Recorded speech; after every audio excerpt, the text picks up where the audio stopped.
Alright, so this is my notes for 4.6b. This is still dealing with factoring trinomials.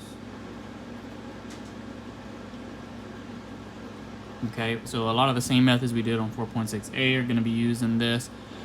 It's just some of these are now going to have where this is the general form. A, B, and C. Earlier we just had ones where A was 1, or you could factor it out to make it into 1. Well, now we may have some where A is greater than 1. So in these cases, the same kind of steps apply. First, you want to take out your greatest common factor. Okay, if there is one. And then second, you're going to do the same type of thing, but there's one step extra that you have to do. You have to take the A value and multiply it times your C value. So you're going to multiply A times C and then factor like we did on the previous section with 4.6a. Then once you have that factored out, you have to take into account that you multiplied this into your C, so you have to take it back out by dividing the factors that you came up with by that A value. Okay, and then there's a little bit of a step that you'll have to do to make it into the factored form. So it's going to look a little bit weird, but this is usually the process that I go by. There is, again, another process in the book if you want to go by what they have right there. You can do that. To me, this is usually the easiest way to go about things. So let's say that we have this, for example. So we have, this is our first one. 4w squared plus 13w plus 3. Okay, well, 4, 13, and 3, you want to check to see if they don't divide out by a certain number, which they don't. 4, 13, and 3 don't have anything that are common factors. So we're going to have to manipulate this to make it into one where A is not here. So you have to take the 4 and multiply it times our last number, the front number times the last number, to change it into w squared plus 13w plus 12, 4 times 3. Okay, then once you have this factored out, now we can find factors of 12 that are going to add to 13. So if you still need to, you can start listing them like we did in the past. 1 and 12, 1 plus 12 is 13, 1 times 12 is 12. That's already the ones that we're going to have to use. So this is what we would need. So 1 times 12 factors into this. That way we're doing the same exact thing we did for part A. 2 parentheses, w plus 1, w plus 12. Okay, but these have an extra step. This can't be your answer because of what you did at the beginning. You multiplied in this 4, well, you still need to divide it back out from your factors. Okay, you don't want to change the problem. So your factors you're going to divide out by the number we multiplied in, the 4. Okay, then at this part, you're either going to simplify if possible, or divide if possible. If not, move bottom number to front. Okay, so in other words, like right here, 1 over 4 does not divide. You can't divide 1 by 4. So this number is going to move out into the front of the w. That way you get the factored form of this to be 4w plus 1. Then this side, it does divide. 12 does divide with 4. So you're going to end up with w plus 3. 12 divided by 4 is 3. Then once you divide it in the factors, that would be your factored form. So you only have to do this extra step if they have a number in the front that you have to multiply in at the beginning. So the ones for part A didn't have these numbers in front. That's why we could have stopped there instead of dividing anything out. Dividing by 1 that we would have used doesn't change the problem. Okay, so let's look at another one like that. Let's say we have this one. So we have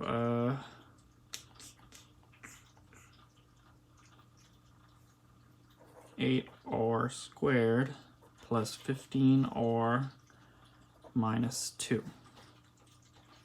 So 8, 15, and negative 2, none of that has any common factor between all three of them, so you can't divide anything out. So go ahead and follow the same process. Take the front number and multiply it times the last number to change it to r squared plus 15 or minus 16. So then we need factors of negative 16 that are going to add to 15. So remember, you're finding factors of negative 16. One of them has to be negative and one has to be positive for it to end up being a negative number to multiply out. Okay, since the bigger numbers, the middle number is positive, the bigger number will have to be positive. So we'll do negative 1 times positive 16. Negative 1 times 16 is negative 16. Negative 1 plus 16 is 15. So that's already the one that we want. So this is the one. So same process. R minus 1 or plus 16. So keep the sign of whatever you used for your factors. So again, we multiplied in that 8. We need to divide out the 8 by those factors. This doesn't divide out or simplify. So again, this needs to move out to the front to give us r, or 8r minus 1. This does divide. So 16 divided by 8 is 2, so that's going to be r plus 2. And that would be your factored form of that. Okay, none of this is solving just yet. We'll get to solving in later section 4.8. For now, this is just wanting the factored form. You would type all of that in. Okay, let's look at one where it may simplify. So we have 6w squared plus 17w plus 7. Okay, so again, 6, 17, and 7 don't have a common factor to divide out. So you'll go ahead and multiply the 6 times the last number. So that'll give us w squared plus 17w plus 42. 6 times 7. So this time we need factors of 42 that are going to add to get 17. So 1 times 42 is 42, but that's not it. 2 times 21, that's not it. That's 23. 3 times 14, well, that's the one. 3 plus 14 is 17, so we want to use that one. So we're going to do w plus 3 and w plus 14. Same process. This is going to be the step that you always forget. Make sure that you go back and divide out the 6. So both of these need to divide out by 6. Well, even though 3 doesn't divide with 6, you don't want to just put the 6 up here just yet. You need to simplify the fraction first. So 3 over 6 is the same thing as 1/2. So we're going to change that to 1/2. 14 over 6 also simplifies, even though 14 doesn't divide with 6. Both of these also divide by 2. So that's going to be w plus 7 over 3. Well, now that they don't divide anymore, then you can move the bottom numbers to the front. So the 3 goes to the front and the 2 goes to the front. So this will be 2w plus 1, and this will be 3w plus 7. And that would be our answer for that. Okay, let's see if we have one like this.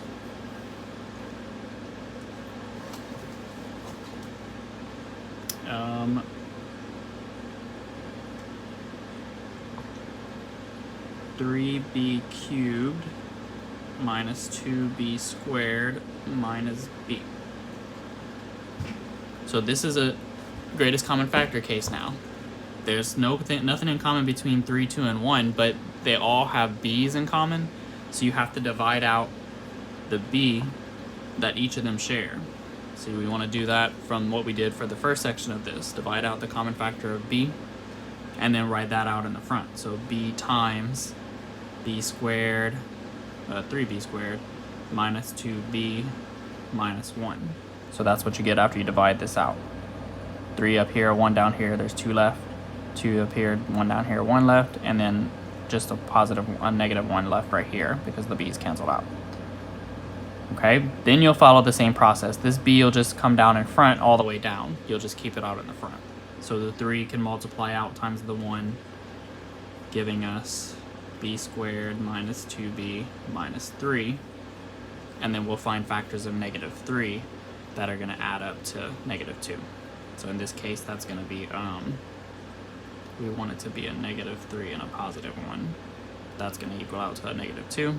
So we'll have b times b minus 3 b plus 1. Okay, and again, this one has a lot of steps, so you don't want to forget that extra part at the beginning. We multiplied in that 3. We have to divide it back out. So only if you're multiplying that first number times the last number, you're dividing stuff out. Not if you're dividing out at the beginning like this. Okay, don't try and multiply anything back in. So we'll have this divided by 3, this divided by 3. So this divides, we'll leave that b out in the front, and it'll be b minus 1. 3 over 3 is 1. Here we'll have this 3 that needs to come out into the front of the b, so it'll be 3b plus 1. And then that's what you would enter in, all of that. Don't forget this b out in the front. It's going to mark it wrong if you don't include it. Okay, and let's look at one last one. So something else that you might come across would be some that have more than one variable, but again, it's not much different from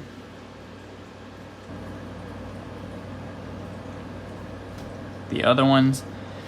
If there's multiple variables, they should both give you something that's going to be squared. So you'll just have to include it when you do the factors. Don't do anything differently. Just ignore the extra variable for now. Follow the same process. Nothing's in common right here, all through all 3 of them. So multiply the 4 times the 9. We'll get b squared plus 20br plus 36r squared. And then we're just really worried about the 36r squared that we're going to have to use as our factors. So in this case, it'll be, so 36, we want it to add up to 20. So we'd have to do 2 times 18 is 36. That equals out to 20. So that's the one we want to use. So the only difference with the r squared is that whenever we write out our factors, it's not just going to be b, you'll have to use r with these factors as well. So it'll be like b plus 2r times b plus 18r. So the other factor you just want to include on the factor side of it. Then we multiplied in the 4, so you need to divide those back out.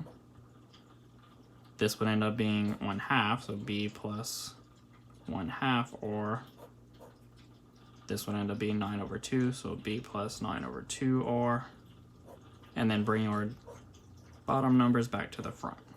So the final would be 2b plus 1r, or just r, and then 2b plus 9r.